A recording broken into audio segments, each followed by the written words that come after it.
Сегодня у нас в гостях член Союза писателей, поэт, переводчик, автор путевых заметок Галина Васильевна Бутырева. Здравствуйте, Галина Васильевна. Добрый день. Наша беседа будет о литературе, творчестве, стихах и прозе. Как вы относились к литературе в школе? Ну, я думаю, что я хорошо относилась к литературе в школе, потому что у меня были хорошие оценки. И недавно буквально я в какой-то районной нашей газете нашла статью какую-то старенькую уже такую. И там оказывается, что был у нас какой-то конкурс школьных сочинений. И я написала на 5. Ну, значит, у вас какие-то уже предпосылки к творчеству уже были в школе. Я любила действительно литературу, и мне повезло с учителями литературы. До 7 класса была одна учительница, потом у нас была Валентина Николаевна Ульянова. Она сама очень любила литературу, и мы все тоже были влюблены в ее предмет. А когда вы почувствовали, что есть такая потребность, ваши мысли, чувства передать какими-то поэтическими словами? Ну, довольно рано, я бы так сказала, чуть ли не в 4 классе, но это было скорее какое-то такое вот, я не знаю, соревновательное такое действие между, я не знаю, кто такую идею подавал, написали какие-то четверостишие, а кто напишет лучше.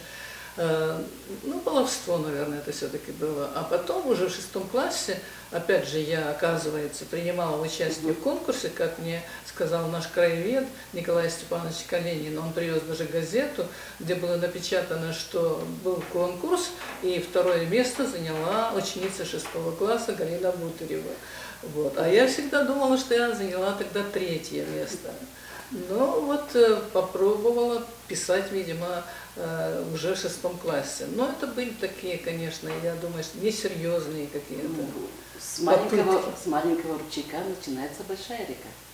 А когда были вот ваши первые публикации? Вот когда вы увидели, что ваши стихи опубликованы, что вы почувствовали? А вот тот конкурс и публиковал первый раз мое стихотворение, которое было посвящено Родине, кстати, на каком языке? Это в 6 классе. Ну, вы, наверное, а вообще уже по-настоящему первая публикация была в газете «Книжпогосские вести», потому что я послала, почему-то именно туда я послала, я даже не знаю, вот, и там опубликовали.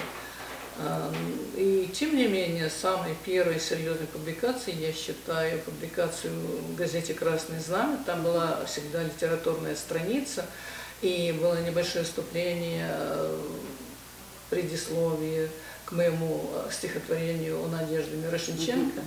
И я настолько переживала тогда, что вот мое стихотворение появилось в газете, и теперь все это прочитают, если это как-то будут обсуждать, что я даже уехала в командировку, а я уже работала тогда на телевидении и уехала. И вернулась только потом уже, когда уже все обсуждения стихли. Вы филолог по образованию. Этого достаточно, чтобы писать? Или писательство – это все-таки дар, который дается свыше? Я думаю, что это все-таки не зависит от диплома. Это зависит от того, или есть у человека способности, или нет у человека способностей. Получил он этот дар какой-то свыше или не получил.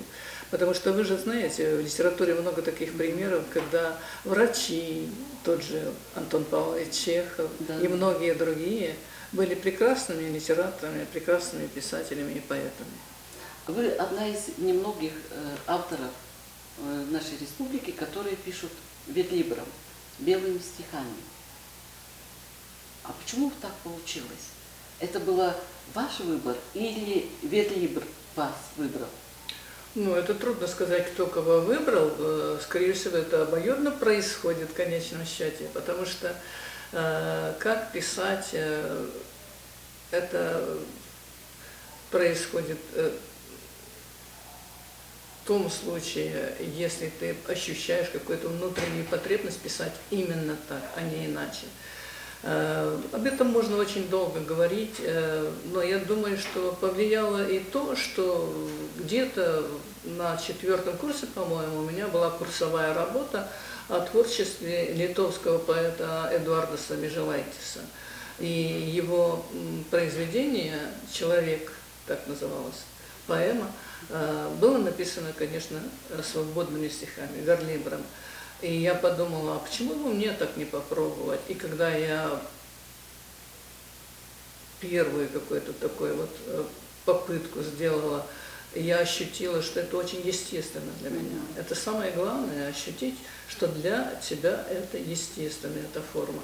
Потому что есть люди все-таки очень разные, с разным внутренним ритмом. От этого зависит, какой выбор пойдет. Или это будут ритмические, мелодические стихи, или это будут нерифмованные стихи, и это будут как раз свободные стихи. Вот в моем случае свободный стих, он больше каким-то образом подходит к моему внутреннему ритму. Я думаю, что нашим зрителям, слушателям будет интересно послушать стихи в авторском исполнении. Ну, я могу, конечно, их прочитать из книжки, потому что я все-таки очень редко выступаю и почти никогда не учу ничего наизусть, в отличие от моих многих коллег, которые все свои стихи могут написать 12 книг, и все 12 книг некоторые знают наизусть. Поэтому я прочитаю из этой книжки, потому что здесь собраны на коми-языке все, на мой взгляд, те, которые должны были бы войти в эту книгу, потому что это очень такая значительная серия. В этой серии выходили наши все замечательные писатели и поэты, как Надежда Мирошниченко, как Виктор Кушманов. Вот сейчас только что вышла книга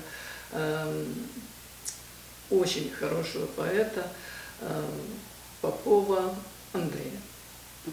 И серия этой книги называется? И серия этой книги называется «Звезды Севера». Они выходят у нас и на русском языке, если автор пишет на русском языке. Они выходят и на коми-языке. Я, вы знаете, пишу и на русском языке, и на коми-языке, но сюда вошли только те стихи, которые написаны на коми-языке. Потому что я считаю, что все-таки я коми-поэт, и в эту серию должны были войти именно коми-стихотворения. Поэтому я отсюда хочу прочитать. Ю ва візь, корпуксян пижа, йочкищан єріна, понданкилт налікатне, кутчищ ва візяс. І косина кавеськалан, корщ ва візь, юслан саман леті ва візь, велетче юслась. Вабергачкин мас бергадлас олымас, пожьялас повжадлас, видядланолымас начинмас, пыдас состыдал, и тракник чащелымат, и лед мула кикокат, вод дакать кув. Но ты надем ю, аслын ва вись, метода, кижав сытчен, бергачев бар, и нинамыш энпов. Ну вот, если Дженни Дика коми этикубр. Галина Васильевна, а кого вы можете назвать своим учителем, наставником? Кто вас поддержал в начале творческого пути? Вот я, конечно, очень счастлива тем, что меня поддержали люди, чей авторитет, наверное, непререкаем не только для меня. Когда я опубликовала первые стихи свои, очень много было таких вот недоумений по поводу того, почему такая форма, почему верлибр, почему свободные стихи. И с первого, по-моему, появления в прессе моих стихов меня поддержал Геннадий Анатольевич Юшков. И он же в свое время потом мне и дал рекомендацию в Союз писателей. И, конечно, это очень дорогого стоит. Да. Вот вы занимаетесь переводами. А каких авторов вы переводите? Я действительно в последнее время очень много занимаюсь переводами. И делаю это просто с большим-большим удовольствием. Потому что я, честно говоря, не думала, что на коми-язык можно перевести стихи очень глубокие, философские, очень непростые по содержанию. Вот. Может быть, думаю, мне будет не хватать слов, может быть, адекватно, точно перевести, как это мыслил поэт, будет невозможно. И когда я уверилась в том, что это действительно возможно, я была сама немножко даже потрясена своим откровением таким, что у нас коми-язык настолько богатый, что это абсолютно возможно сегодня переводить любого автора, любого великого поэта. Но я берусь, конечно, переводить не абы кого, а только тех, кого считаю какими-то близкими по духу своим творчеством мне поэтов. А кого можете назвать? А я могу назвать из русских поэтов Вячеслава Куприянова. Он пишет тоже в основном свободные стихи. И я в основном не перевожу только свободные стихи, потому что у меня есть такое мнение, что перевести ритмические, рифмованные стихи совершенно точно так же, чтобы там не ушел никуда автор, чтобы не потерять автора, чтобы не появился вместо автора другой автор, то есть я как переводчик, я считаю, что это невозможно на 100%. Это все равно каким-то образом, там 20%, иногда, к сожалению, больше, появляется автор-переводчик. А вот в свободных стихах это возможно почти на 100%. Я считаю, даже на 100% можно перевести. Абсолютно точно так, как думал и хотел донести свою мысль автор. И в этом смысле мне очень близок еще современный поэт. Он живет в Москве, Геннадий Иванов, как и Куприянов живет в Москве. Кстати, Куприянов тоже он сам переводчик, он очень много переводит немецкую литературу, немецкую поэзию. Переводила я русского поэта Тимура Зульфикарова, потому что он тоже пишет свободные стихи, и мне он этим тоже уже близок. Но не только формой, конечно, они близки мне, они мне близки в основном по содержанию. Ну, из мировой поэзии я могу здесь привести японскую поэзию разных авторов, особенно там Басю и других. А из американской поэзии это Уитмен, может быть, слышали, такая книга, вот есть «Листья травы», она очень уже не новенькая для любого любителя поэзии, но тем не менее знает, к сожалению, его не очень много. А ведь он был, может быть, одним из тех, благодаря кому, не благодаря французской поэзии, стал верлибр так, может быть, распространен не только у себя дома во Франции, а в мире. А первым был все-таки американский поэт Уитмен, который стал писать свободные стихи. И то, что он писал, это для меня очень близко, очень дорого. Он писал о природе, он писал о дружбе, он писал о родине, о родных местах, о гармонии как таковой. Потому что самое главное в жизни, для меня очень много по этому стиху, и даже по такому же и названию «Гармония», это чтобы был лад, чтобы было согласие, чтобы был мир. У нас даже, как вы знаете, наш журнал называется «Арт-Лад». Да. Это, наверное, не случайно, что я попала в этот журнал, когда он появился, и стала там на довольно долгие годы главным редактором. Потому что для меня согласие, для меня гармония, для меня арт-лад – это взаимоотношения между людьми, между народами, между странами, даже, если глобально мыслить, это самое главное. Галина Васильевна, вы пишете и на русском, и на коми-языках. На каком языке вам комфортнее писать? Вы знаете, я начинала писать на русском языке, потому что так получилось, что все-таки мы учились, когда в школе, учили коми-язык только до 7 класса. Потом в 9-8 классе у нас вообще не было коми-языка, и только в 10 классе у нас была коми-литература. Мы знакомились с коми-литературой только в 10 классе. И я поступала учиться в педагогический институт на русское отделение. Вот. Потому что я считала, что по русскому языку я получила знания гораздо лучше и была готова к поступлению гораздо лучше, чем по родному своему коми-языку. А вот когда я стала работать на телевидении, мне понадобился мой родной коми-язык, и мне пришлось уже заниматься самообразованием, доучиваться. И, в общем-то, это было не трудно, у меня это получилось. И каким-то образом, благодаря этому, я пришла и к коми-языку, и в стихах своих тоже, и стала писать на коми-языке. Я должна сказать, что и переводы, конечно, которые я делаю на коми-язык, тоже получились, думаю, что благодаря тому, что я свой коми-язык уже совершенствовала самостоятельно. Галина Васильевна, я знаю, что вы много путешествуете, и, возможно, это вас подтолкнуло на то, что вы начали писать путевые заметки.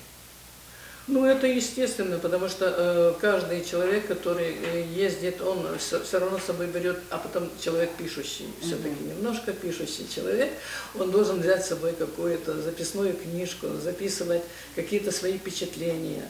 Потому что бывают очень интересные, яркие впечатления, а ты, если их не запишешь, то не запомнишь. Но, к сожалению, так получилось, что я не сразу стала писать путевые заметки, потому что первую книжку я о первом своем путешествии в Японию написала чуть ли не спустя через 20 лет после этого путешествия. И хорошо, что были эти записки. Благодаря им я могла воссоздать уже ту поездку, которая, конечно, осталась у меня в памяти на всю жизнь. Я думаю, что нашим читателям будет интересно обратиться вот к этим книгам и вместе с Галиной Васильевной совершить путешествие по странам и континентам. А вы любите читать? Что читаете из современных авторов? Ну, вот в последнее время я не читала художественную литературу, потому что у меня были две книги одного и того же автора. Это об истории человечества в прошлом и об истории человечества в будущем.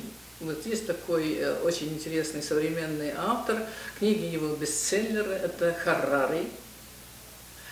Почитайте, очень интересно. То, что было, мы в принципе знаем. Просто там, когда читаешь, ты констатируешь как бы уже факты тебе каким-то образом известны. Но когда читаешь о том, что нас ждет в будущем, это интересно более чем. И еще один вопрос. Галина Васильевна, поделитесь, пожалуйста, своими творческими планами.